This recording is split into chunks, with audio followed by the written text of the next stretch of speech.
d'exercer. Mais si une femme particulière avait envie d'être agricultrice, est-ce que tu crois qu'il faudrait la laisser ou il faudrait l'empêcher? Non, il faudra la laisser. C'est son choix.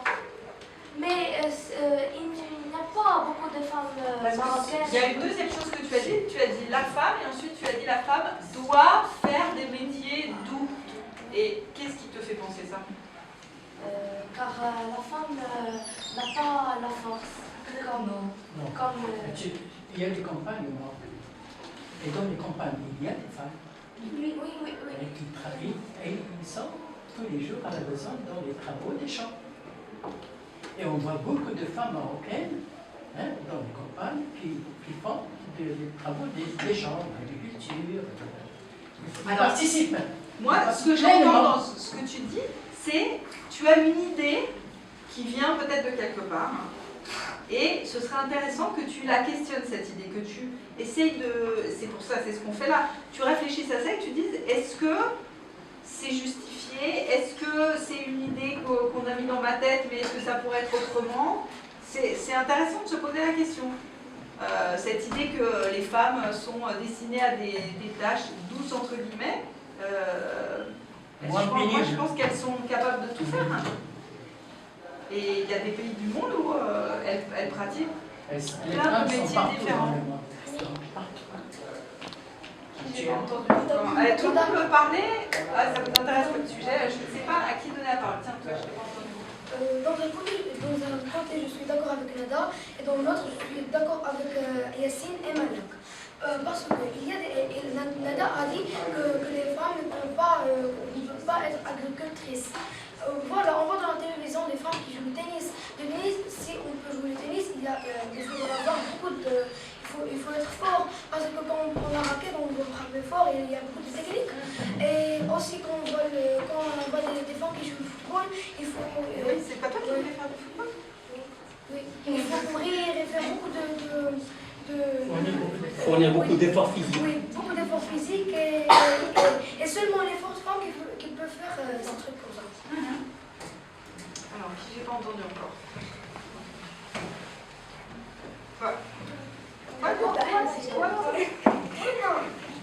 Moi, j'ai pas choisi le métier d'agricultrice parce que pour moi, c'est un métier fatigant. Une de mes familles, une femme de ma famille, dans la campagne, elle est agricultrice. Et alors, elle reste toute la journée à faire pousser les plantes il y a beaucoup de plantes dans notre terre car à la campagne il y a du bon climat et tout. Et bien jusqu'à 1h du matin parce que c'est un peu trop fatigant. D'accord, toi tu penses que toi t'as pas envie d'être agricultrice parce que tu trouves que c'est trop fatigant et tu as envie de faire un métier qui te convient mieux et qui demande moins d'efforts et ça... Pour moi, je ne suis pas d'accord avec Aya quand elle a dit la femme doit exercer des métiers doux. Mais la femme aussi, c'est une humaine. Une personne humaine peut exercer tous les métiers qu'elle veut exercer. Parce que, par exemple, elle peut exercer l'agriculture, être policier, agent de police, une gendarme, beaucoup de métiers quand elle veut exercer un métier, elle doit l'exercer. Je pense qu'il faut faire la différence entre quelque chose qui serait de la nature, la nature, c'est-à-dire on est d'une certaine manière, on est capable de faire quelque chose, et la culture. C'est-à-dire qu'il y a des cultures, des différents pays du monde avec des cultures où les femmes et les hommes ont eu des rôles traditionnellement.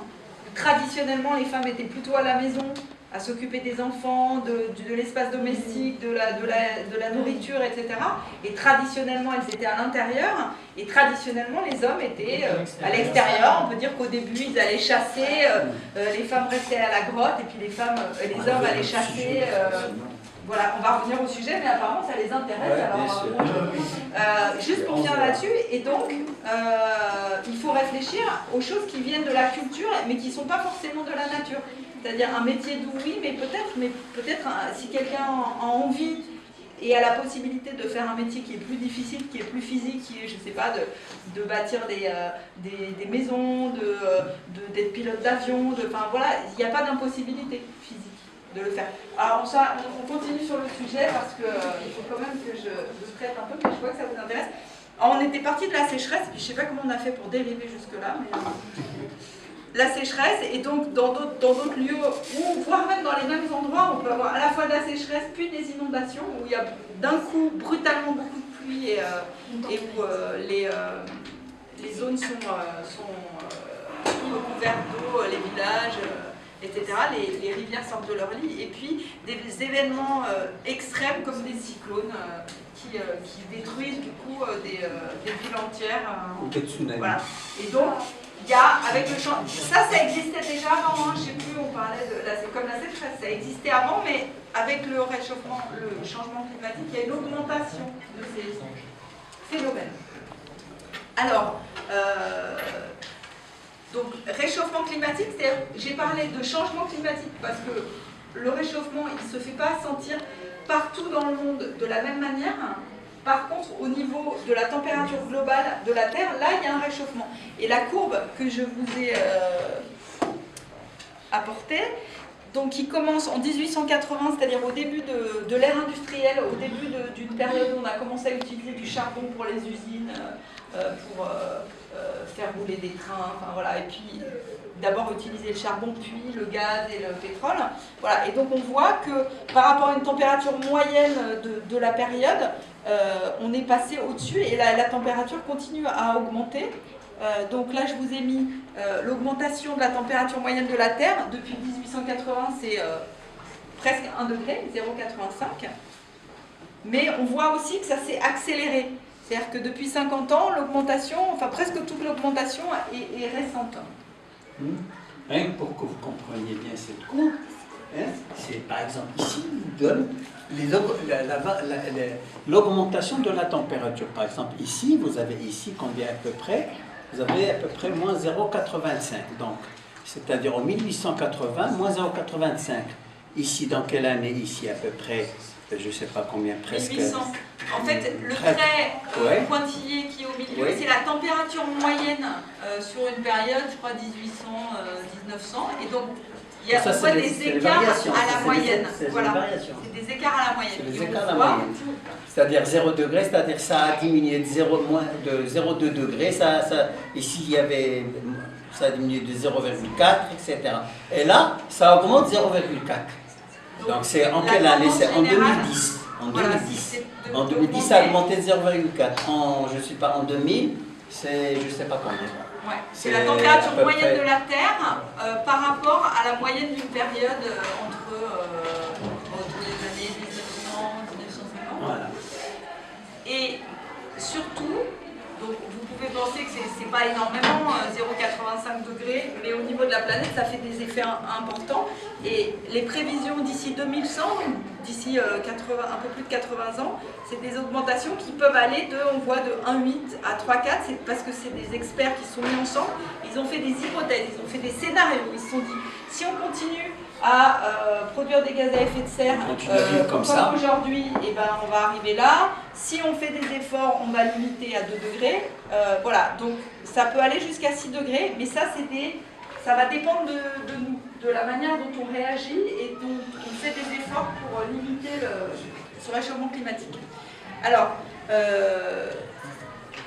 je vous ai dit que c'était 0,85, c'est l'augmentation de la température moyenne sur toute la Terre. Et donc là, c'est des cartes que j'ai récupérées du ministère de la Météorologie nationale marocaine.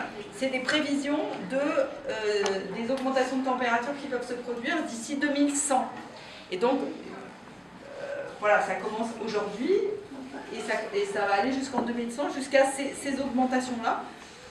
Et donc, ça va augmenter de plus de 2 degrés. Donc on voit que selon les zones du pays, l'augmentation de la température ne va pas être la même. Et donc Fès, et dans une zone où la température l'augmentation va être la plus élevée. Ouais, c'est à peu près par là. Non. Ouais. Oui, oui. Ouais.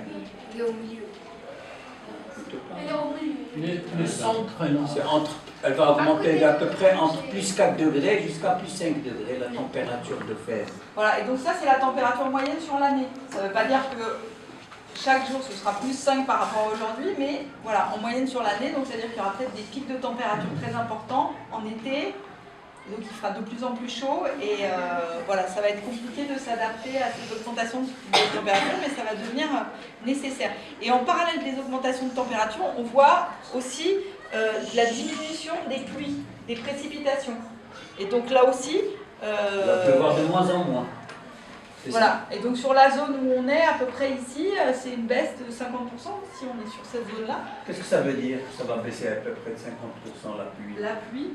Il va faire pleuvoir. Qu'est-ce que ça veut dire? Ça veut dire qu'il n'y aura pas beaucoup de pluie, que ça veut dire la pluie quand elle va tomber, elle ne va pas tomber forte. Et il y aura de toutes petites gouttes.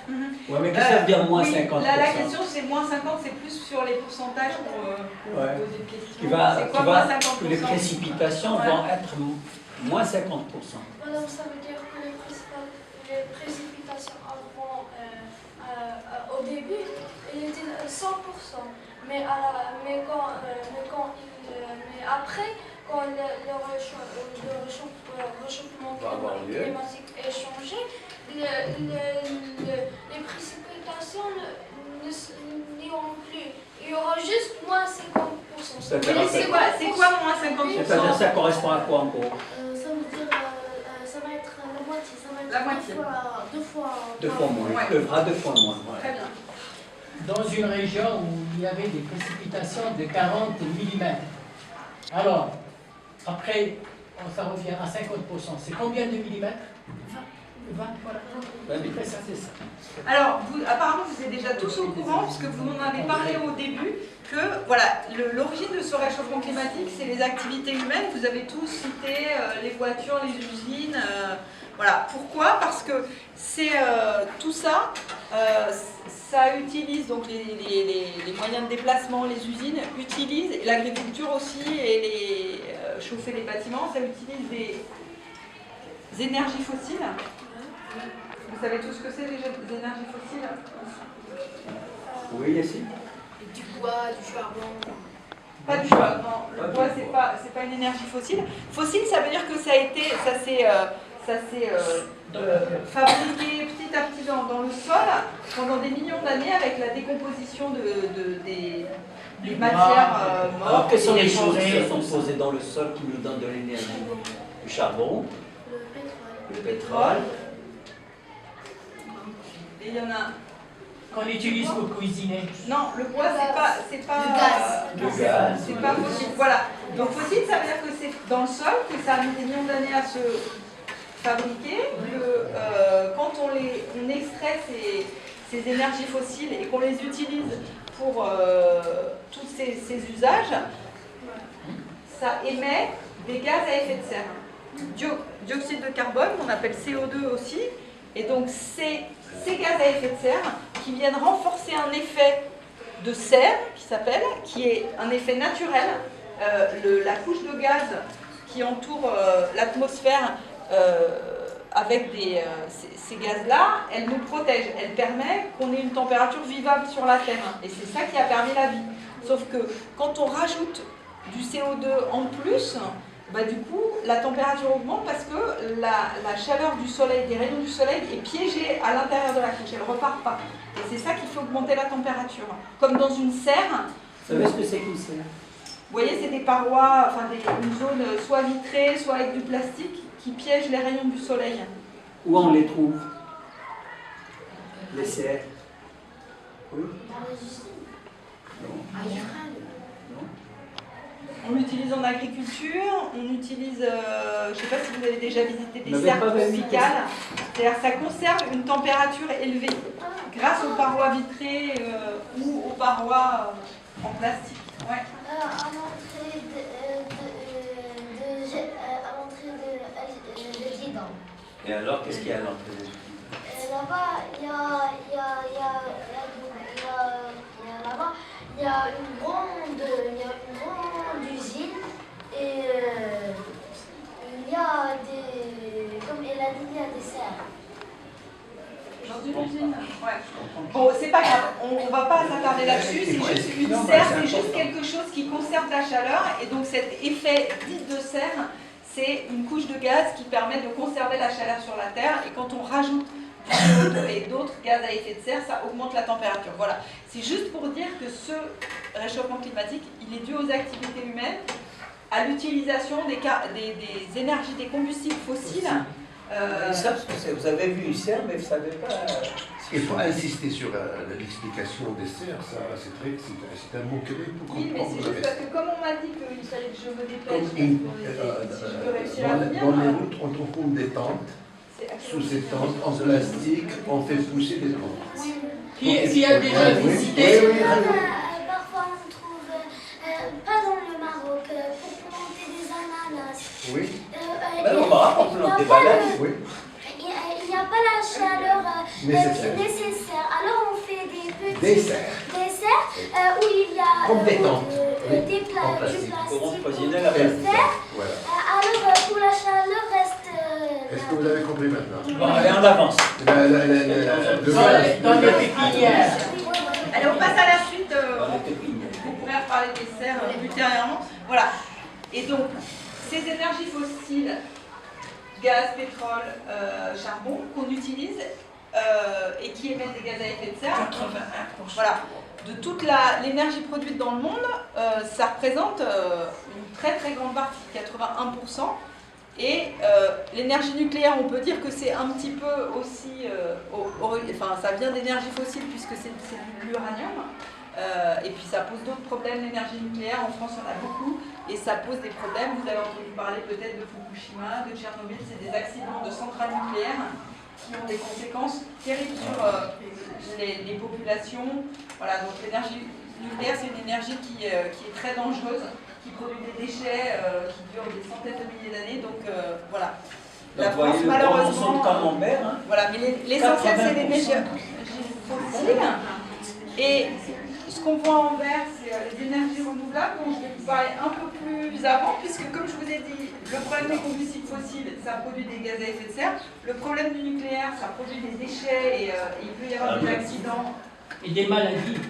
Qui durent pendant des épidémies. Bien au-delà de vie humaine, pendant des milliers, des centaines de milliers, voire des millions d'années. Donc, concernant les énergies nucléaires, il y a des pays maintenant qui s'en débarrassent.